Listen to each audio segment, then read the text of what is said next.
माझं सौभाग्य भाग 64. बँगलोरला लँड झाले ते. आधी मयुरी दीकडे जाऊन फ्रेश झाले.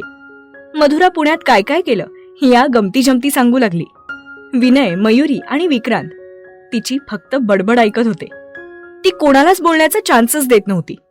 आजची रात्र ते तिथेच राहिले. इरासोबत ती फुल ऑन धिंगाणा घालत होती. दोघींनी मिळून अख्खं घर डोक्यावर घेतलं होतं. दुसऱ्या दिवशी सामान घेऊन ते त्यांच्या फ्लॅटवर शिफ्ट झाले.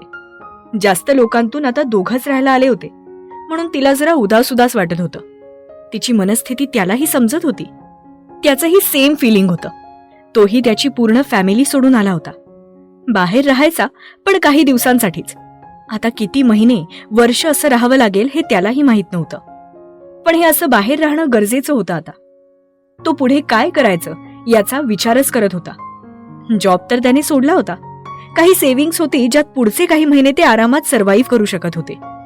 रिसॉर्टला नाही म्हटलं तरी खूप खर्च झाला होता आणि प्रॉफिट व्हायला अजून वेळ लागणार होता. मधुराच्या आजारपणामुळे नवीन जॉब त्याने अजून तरी शोधला नव्हता. पण आता पुढच्या काही महिन्यात जॉब बघणं त्याच्यासाठी इम्पॉर्टंट होतं. तिचं मास्टर्स, अजून तिच्यासाठी काही प्लॅन्स आखले होते त्याने. बरंच काही होतं जे त्याला मॅनेज करायचं होतं. मधुराला कशाचीच जाणीव नव्हती. ती तिच्याच तंद्रीत होती. घर बघण्यात, काय काय लागेल ह्याची लिस्ट बनवण्यात ती व्यस्त होती. अहो, ग्रोसरी काहीच नाहीये आणि अजून काही सामान पण आणावं लागेल. तिच्या आवाजाने तो विचारातून बाहेर आला. हा, काय बोललीस? विक्रांत, तुम्ही कोणत्या दुनियेत होतात? माझ्या गोड बायकोच्या दुनियेत. तो तिला जवळ घेत म्हणतो.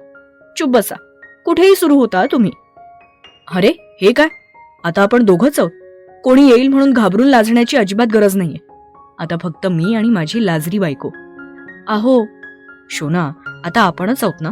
मग विकी बोल ना, खूप गोड वाटतं. अहो म्हणून मला उगाच मोठं झाल्याचं फिलिंग नको ना करून देऊस. अहो ऐकलत का? अच्छा, चिडवतीयस का? नाही, आता इतक्या वर्षांची सवय लगेच कशी मोडेल? बर, हळूहळू कर सुरुवात. बोल, काय म्हणत होतीस? सामान आणायचंय मार्केटमध्ये जाऊन. किराणा आणि बाकीचं बरंच आहे.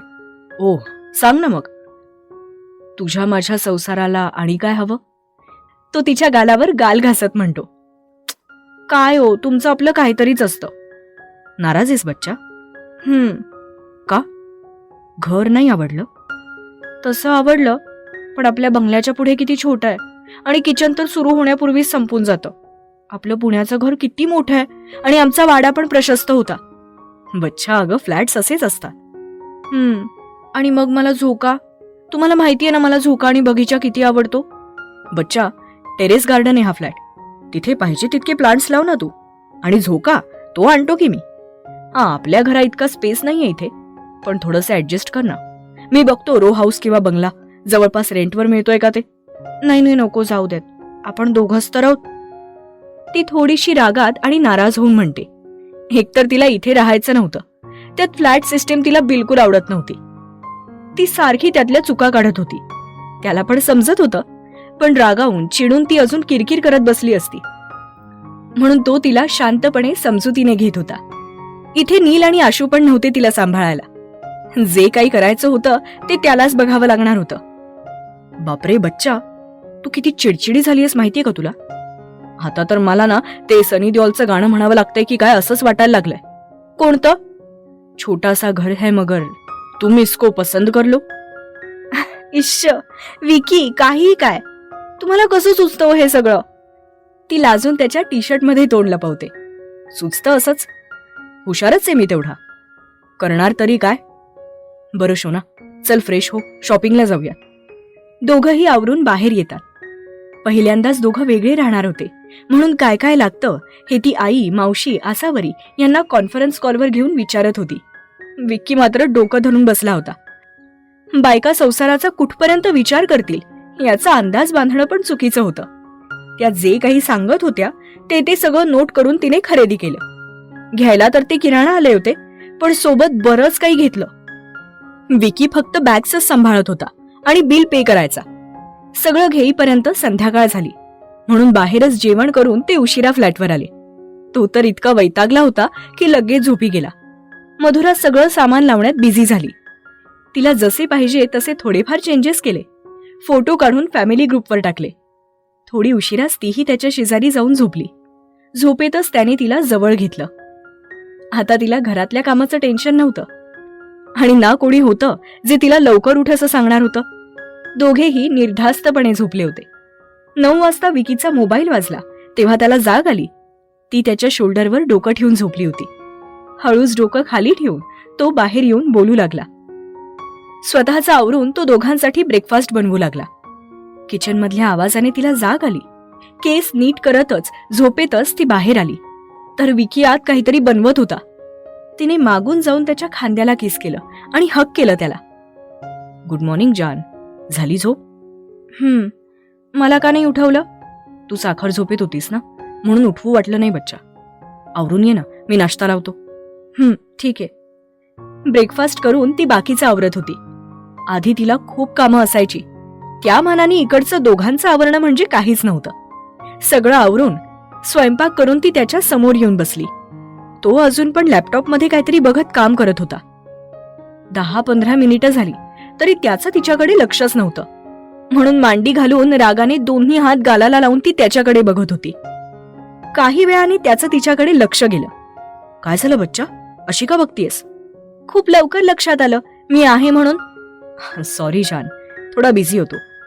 विक्रांत, झालं माझं सगळं काम, मी काय करू आता? झालं सगळं शोना? क्लिनिंग, स्वयंपाक, कपडे सगळं? 2 लोकांचं असं काय काम असतं? विकी, मी काय करू सांगा ना, मला बोर होतंय. टीव्ही बघ ना बच्चा. नको, मला नाही आवडत जास्त. मी काय करू विकी, सांगा ना. बच्चा. विकी. बरं, इकडे. तो तिला जवळ घेऊन बसतो. तुम्ही काय करताय? ती त्याच्या लॅपटॉपमध्ये डोकावते. मी ना तुझ्यासाठी क्लासेस बघत होतो. कसले क्लास? तुम्ही काय विचार करताय कळेल का मला? तसं खास नाही, पण केलाय थोडाफार. बरं मग चला सांगा आता. तुला माझ्यासोबत आता सकाळी लवकर उठून जॉगिंगला यावं लागेल. हा? ती डोळे फाडून त्याच्याकडे पाहत होती. अशी बघू नकोस, अजून पुढचं ऐक. अजून आहे? हो ग शोना. त्यानंतर मी थोडे जिम इन्स्ट्रुमेंट्स आणलेत, सो तिथे तुला वर्कआउट करायला शिकवेन. काय? त्यानंतर तुझं डेली रुटीन असेल ते कर, कुकिंग एंड ऑल. नाहीतर मग मेड लावू. कॉलेजची ऍडमिशन पण बघतोय फुल टाइम. मी नाही जाणार फुल टाइम. बरं, पार्ट टाइम बघू, इव्हनिंग बॅच. हां ठीक आहे. नंतर तुला काही क्लासेस जॉईन करावे लागतील. मी इन्फॉर्मेशन काढून आणलीय. कसले class? Personality development, confidence building, self defence. तसं तर मीही शिकवू शकतो, पण तू माझ्याजवळ ना खूप नौटंकी करशील, म्हणून तुला बाहेरचे क्लासेस बरे आहेत. विक्रांत, आणि ही आहे कॉलेजची लिस्ट. मला माहित होतं तुला फुल टाइम कॉलेजला जायला नाही आवडणार, म्हणून मी आधीच काही कॉलेजमध्ये चौकशी करून आलोय. धराच्या ओळखीने तिच्याच कॉलेजात आपण मॅनेजमेंट कोटामधून तुझं ऍडमिशन करतोय. काय अशी काय बघतीयस? अगं बोल की काहीतरी. तुम्ही सगळं आधीच ठरवलंय, आता मला फक्त सांगताय. ती तोंड फुगवून म्हणते. माझी अट आठवतीये ना तुला? मी म्हणेन तेच तुला करावं लागेल. तूच म्हणाली होतीस मी जे बोलेन ते सगळं तू करशील. तो तिच्या गालावर ओठ टेकवत म्हणतो. हो म्हणजे म्हणाले होते, पण म्हणून काय इतकं सगळं सांगाल? हो बच्चा, हे सगळं तुला करावंच लागेल. एक वेळ घरातलं काम करू नकोस, पण स्वतःकडे लक्ष द्यायला शिक. बघू आता काय काय जमतंय मला ते. शोना, तुला सगळं जमेल, डोंट वरी. आणि नाही जमलं ना तर मी आहे. बाय हुक और crook you have to do this all. 2-3 दिवस रेस्ट घे, मी तुला सिटी दाखवून आणतो. ऍडमिशन घेऊन ठेवू, मग नेक्स्ट वीक पासून आपण स्टार्ट करू. आणि हा पपी फेस करू नकोस हा. यावेळी मी तुझ्या निरागस चेहऱ्याकडे बघून अजिबात पाघळणार नाहीये. खडूस. जसा आहे तसा तुझाच आहे, ऍडजस्ट करून घ्यावंच लागेल तुला.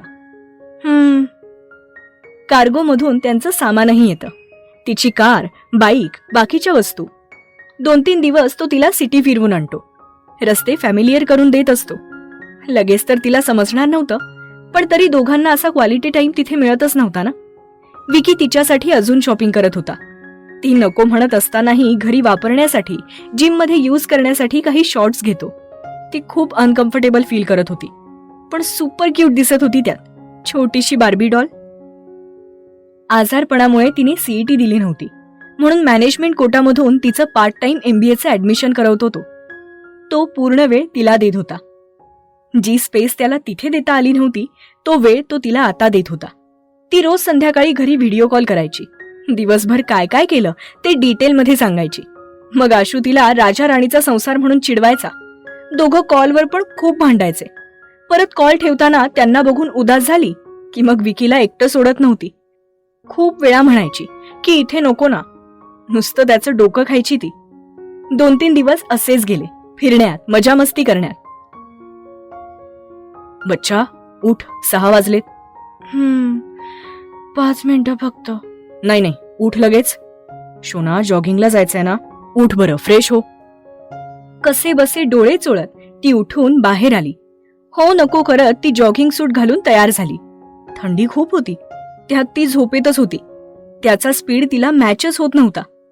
मधुरा चल ना, शतपावली नाही करायची आपल्याला, अजून 2 किलोमीटर पण नाही झालंय. ती कमरेवर हात ठेवून धापा टाकत होती. बसायला जितकं झालंय तितकं, माझ्याकडून नाही होते अजून पळणं. पोटात दुखायला लागलंय मला. 5 किलोमीटर तरी झालं पाहिजे ना मधुरा. चल गेट अप. नाही, मी नाही येणार आहे. मधुरा. तो डोळे मोठे करून बघतो तर ती पण रागाने उठून जॉगिंग करायला लागते. तिच्यामुळे तोही हळूच पळत होता. घरी येऊन तिला बेसिक वर्कआउट शिकवतो. त्यात पण तिची कुरकुर चालूच असते. सगळं इग्नोर करून तो फक्त त्याच्या कामात कॉन्सन्ट्रेट करतो. तो लक्षच देत नाहीये हे बघून ती गपचूप जे सांगितलंय ते करू लागते. पहिला दिवस असल्याने तिला जास्त काही देत नाही तो. सगळं आवरून ती ब्रेकफास्ट बनवायला येते तर त्याने आधीच नाश्ता बनवलेला असतो.